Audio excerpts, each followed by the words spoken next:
Di pa kayo na-assign sa ibang ano ma'am? Airport? Di pa. Anong required na course para maging ano? Counter personnel? Tourism. Tourism talaga. So yun na, bali dito tayo ngayon sa ano. Welcome to Clark International Airport. So ang magiging ano natin flight is Davao to Clark to Davao City. Wala ID ko. Okay, so I secured the window seat. So meron na tayong ano, boarding pass papuntang sa Cebu Pacific. So I mean papunta sa Cebu Pacific, papuntang Davao City. So yung boarding gate natin is number 9. So pwede na siguro pumunta, no? Tingnan natin. Actually it's my first time magpunta sa departure. It's my first time sa bagong terminal ha, Clark, kasi dati nakapag na ako Clark to Davao City. That's 2019. So, syempre, luma pa ang airport nun. So, ito kasi bago lang, no? So, first time natin makapasok sa departure area or makapag-explore, no? Sa departure area ng Clark International Airport. So, ano ba meron sa video na to? Wala lang. Tour lang tayo dito. Vlog. Ano nga ba itsura ng Clark International Airport? Sa lobby, sa arrival, sa departure, dun sa may mga shop and dines area, check-in counter, diba? At dito sa departure area. They're going to Bangkok. Sige lang, no? Manifesting tayo dyan. Makapag-ano din tayo, makapag-international flight someday. I mean, one of this day, no? The soon is the better. So, ito na yung ano, departure area. Hanapin yung ano, gate number 9.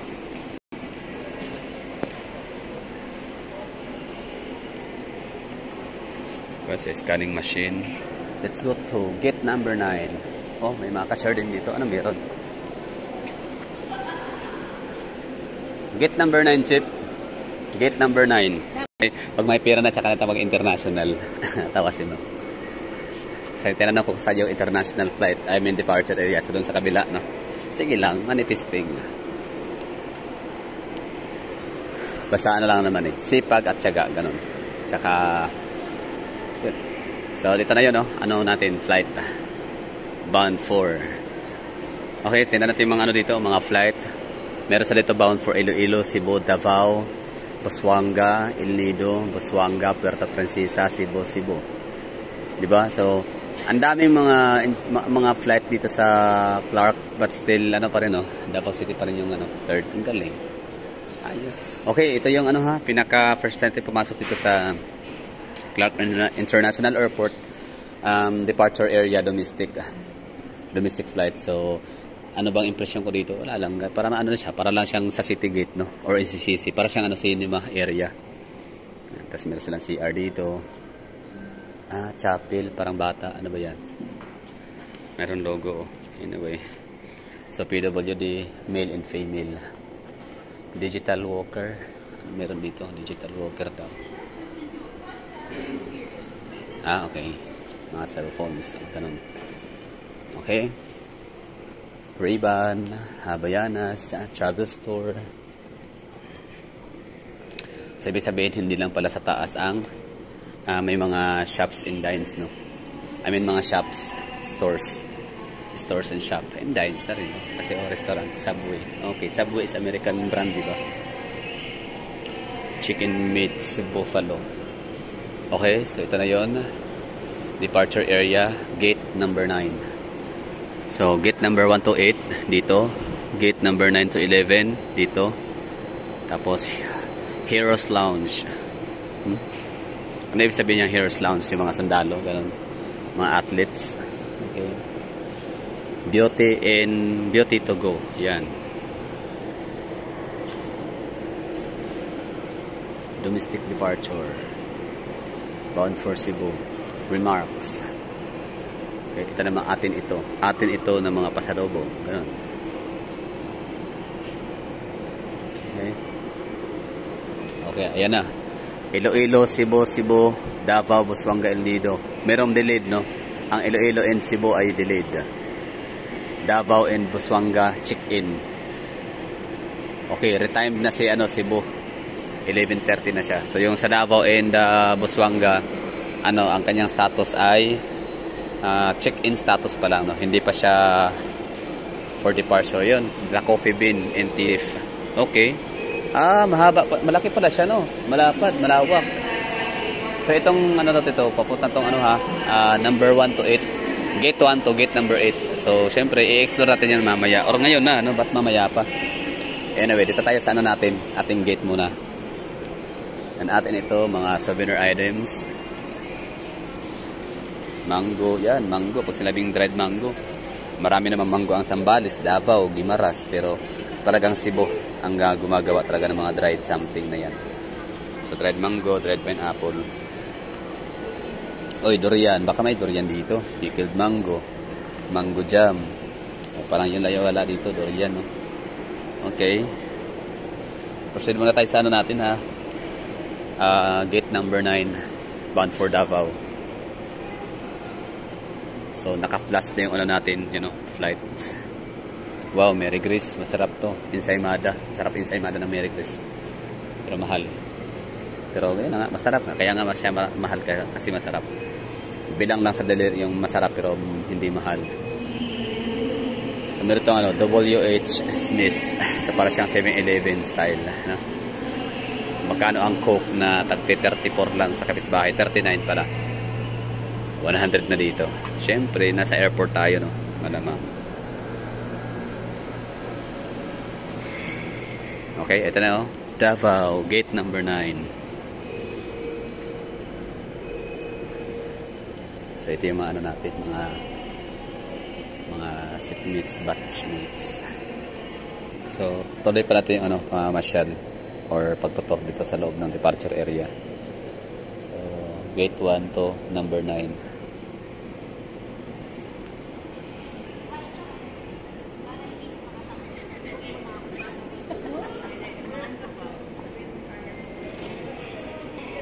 Ang galing, no? Unique. Iba ang kanyang ano, style naman dito sa Cebu and Davao tsaka sa Naiya. Transparent yung glass shield or window shield, yung mga bubong, no? Sa mga dingding. Yung design ng ano, airport sa loob, diba? Ang ganda, no? Nice one. Tapos ito sa kabila ay ang parang ano na siguro to, ito na yung papuntang international departure area. So, meron din silang sariling restaurants doon pataas. So, meron tayo dito sa domestic. Meron din sila doon sa international departure. So, ang sa departure area nakasulat Chinese and Korean character. Zoom in natin. Yan. Diba? Korean and Chinese character.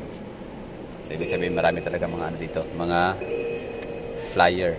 Mga passenger na mga American and ayun no, mga Chinese and Korean.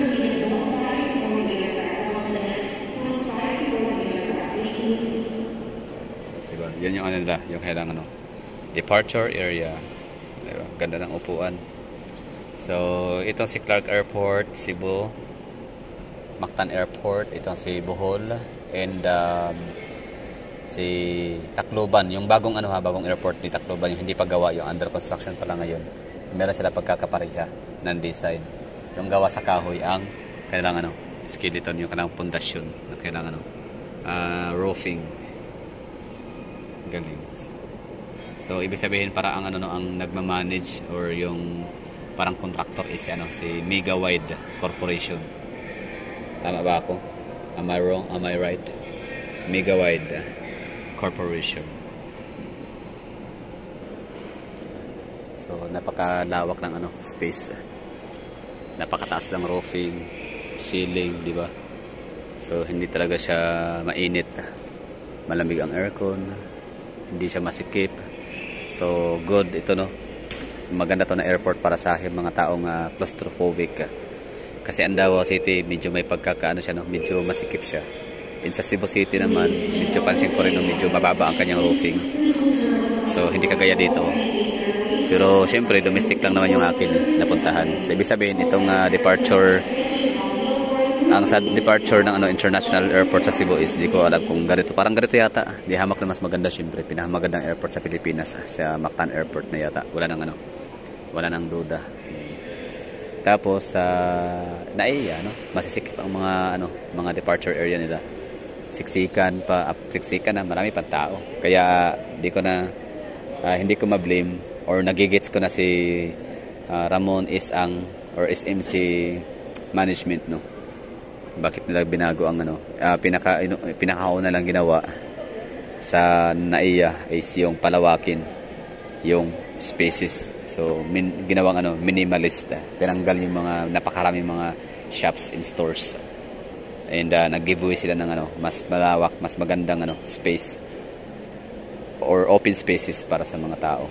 'Di ba? Nice one. So hindi sila ganoon kasugapa sa pera. Unlike sa dati sa MIA airport pa lang, no. Tapos ang daming corruption dati, no, sa MIA. So sana ngayon wala na, no. Under management of SMC. So tara, punta tayong gate number 1 to 8. So be at the boarding gate bago mag 5 or bago mag 1. No, pero anong oras pa? 11 pa lang, no. So ang dami pa ring oras. We still have plenty of time para mag-roam around. So dito tayo sa gate 1 hanggang 8. So may mga restaurants din dito. Kaso nga lang walang Jollibee, no. So panigurado dito mas mahal ang mga dito. Mga restaurants.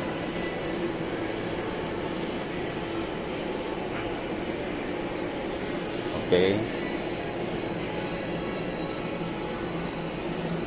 Ang ganda, no? Lawak, spacious, malamig, maganda sa mata. Tipid sa kuryente kasi ang kanyang lighting so talaga dito is nanggagaling talaga sa natural light. Tsaka bakit may mga ibon marami? Hindi ba sila takot sa bird strikes? Di ba yun yung mga number 1 isa talaga sa mga rason, no? Sa air crash, airline crash or plane crash is yung mga bird strikes na yan. In pangalawa, human error. Diba? So, yan, ito yung gate number 1. Tapos, yun dito meron shop na dito na Clark Quick Bites. Okay, CR ulit, toilet, comfort room. Tapos meron orasan. Grabe, ganda naman dito. Sana all, no? Sana ganito ang Davao. Totoo. No? Dapat ganito ang Davao kaganda or ganito kalawak, kalapad. Kasi busy, napaka-busy ng Davao City Airport. Tsaka napakadaming arrivals and departure. So to dito? Hot, warm, and cold. O diba? Social pa ng dito. Sino bang under management? Kanino under management ang airport? Pero sige, tsaka na yan, no? Gagawa tayo ng separate na video para dyan. Huwag natin siyang mikos-mikos ito ngayon. Kumbaga, ang gagawin na natin ngayon is mag-tour lang tayo dito. Tapos yun, mag-re-react lang tayo genuinely, di ba? Walang filter, walang censored. Ganun lang, no? Hashtag no filter, parang real talk, no? Kung ano yung nararamdaman ko, yun na yung ko, aking i-react. O ang orange sa labas 300, magkano kaya dito? Pero syempre mahal yan, panigurado. Bago ko nakahiligan ng orange, instead na soft drinks, orange na lang. Right every after meals. Okay, so ganda, no? Lawak dito, lapad. Wow, nice one. Okay, gate number 2.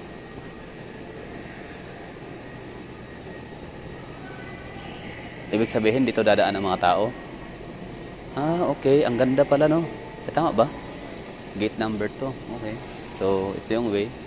Pag gate number 2, sasakay pababa. Tama, okay.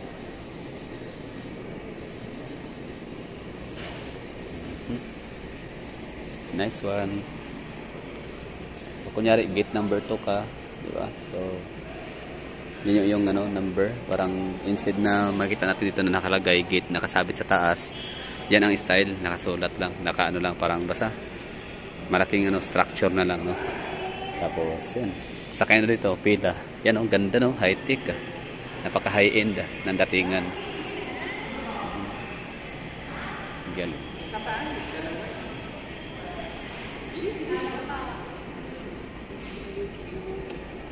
Minsan naman elevator or escalator, pwede lang. Ganda. Galing. Tapos bawat gate may mga CR. Ang ganda ng mga CR nila. Meron silang IT room, rest and go, Uncle John's. So parang wala yatang amor si ano dito, 7-Eleven, no? May mga pagkain ba dito? O, meron siyempre, yan, no? Mga foods. Magkano? Merong 18 pesos itlog. 182 pieces fried chicken na siya. Okay? Spicy naman. Galing, ganda. Ganda ng airport na to. Ako'y napapahangat, napapawaw. Sana all.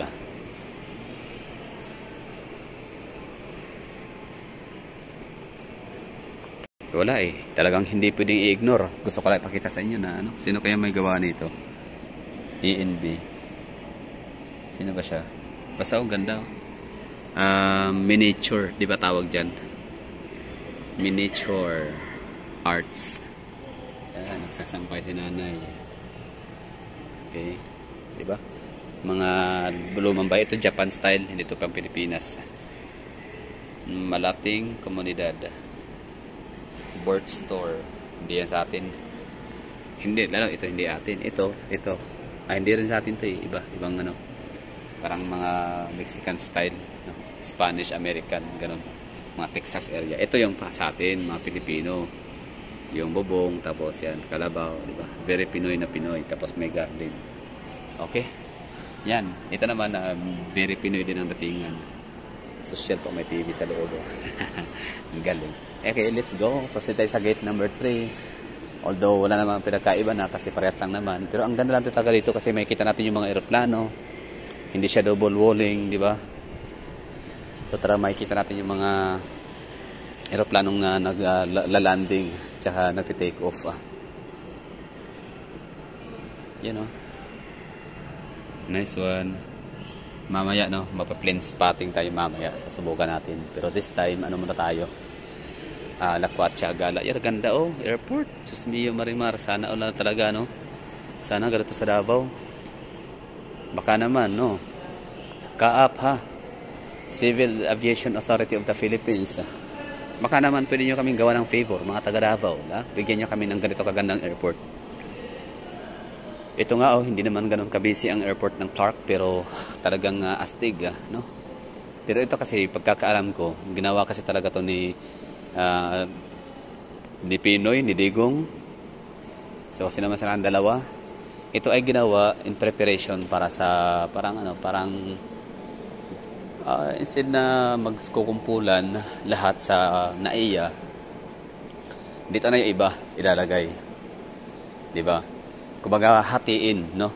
In ano siya, kumbaga parang way siya or paraan para decongest ang tawag nito, NAIA, yung Manila, di ba? For example, yun na lang paglalagay ng mga maraming airport, di ba? Sa malapit na lugar sa Manila, yan na nga yung Bulacan. Tsaka dito Clark pinaganda, pinalaki lalo. Galing, ganda. Diba? Mas pinaganda, pinalaki, mas pinalinis, mas pinalawak itong Clark International Airport. Meron akong video dati, sige lang hahanapin ko yun. Sana ma-retrieve ko pa. Basta meron akong vlog dati, sinubukan ko yun na i-vlog. Pero syempre, hindi naman tayo kumbaga hindi natin pinagpatuloy yun. Kumbaga nagkataon lang talaga na naging vlog, naging YouTuber na talaga ako ng lubusan nung ako'y nung na pandemic, di ba? Na-realize natin talaga na life is too short, like ang hindi natin talaga alam. We don't know what lies ahead, what lies tomorrow. Kaya kung meron tayong opportunity and chances na makapag-travel, gawin na natin mag-travel, di ba? Ayan na, may eroplano. Palipad ba yan? Paparating lang. Akala ko pa take off. Anyway, sa'yo lang, no? Balik tayo sa natin, sa ating gate assigned, no? So, tapos na tayo dito sa natin, airport area. I mean, sa gate 1 hanggang 8, na kung saan hindi pa pala talaga siya tapos, no? Ang iba dito, pa lang siya, under construction, under construction pa lang, no? Hindi pa siya gumagana. Hindi pa siya functioning.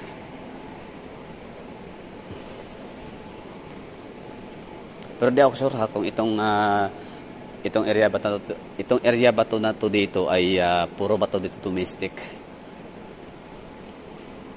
Kasi may foreigner tayong na kakasalubong or kakasalubungin. So baka halo na to dito. Domestic and international. Di ako sure. Tanong tayo, no? Silipin natin ang CR nila, banyo. So sigurado walang tao, no? Kasi walang tao. Janitor row. Okay. So medyo may amoy pa, no? Amoy medisina, something. So wala pang gumagamit dito. Para ayaw ko pumasok. Ganda. Mabaho, amoy pa. Amoy medisina pa siya. Ano ba yung amoy na yun? Parang yung pang pesticide. Amoy pesticide pa siya. Alright.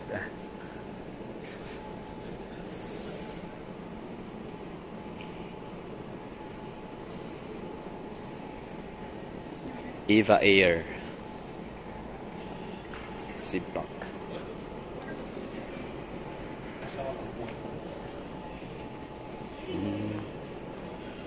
So, meron silang dalang mga swimming device. So, baka sila, Palawan. Siyempre, dito naman kasi sa Pilipinas, ang mga tourist destination, no, na mga international tourist destination sa Pilipinas is Cebu, Bohol, Boracay, Palawan, Siargao. Diba? Iloilo, kasama na lang Iloilo, no?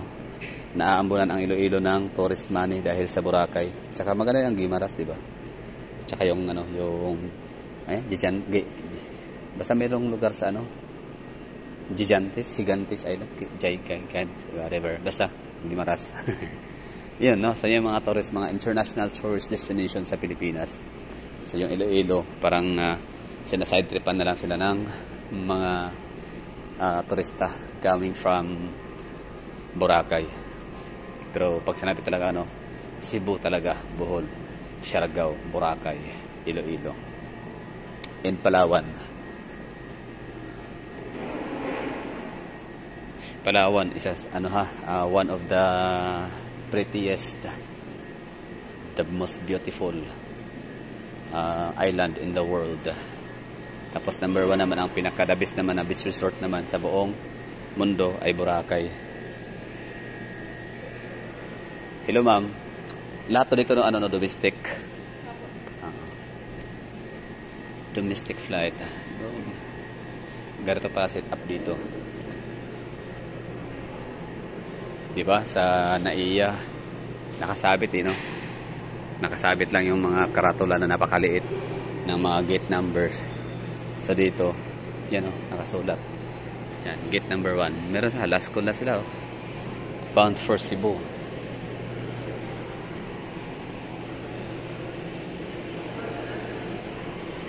So, mahanap din po rin kainan. Ito kaya, baka mahal. Baka masyadong pricey, no? Okay. Ano to? Parang masarap to, Torta. Hello! Okay, bibingka pala siya.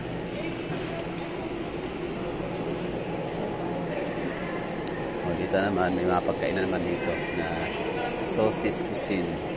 Tignan natin. Yan, bibingka ulit. Baked macaroni. Bibingka. So, dito mga bibingka, puto, popoy, baked macaroni, baked spaghetti,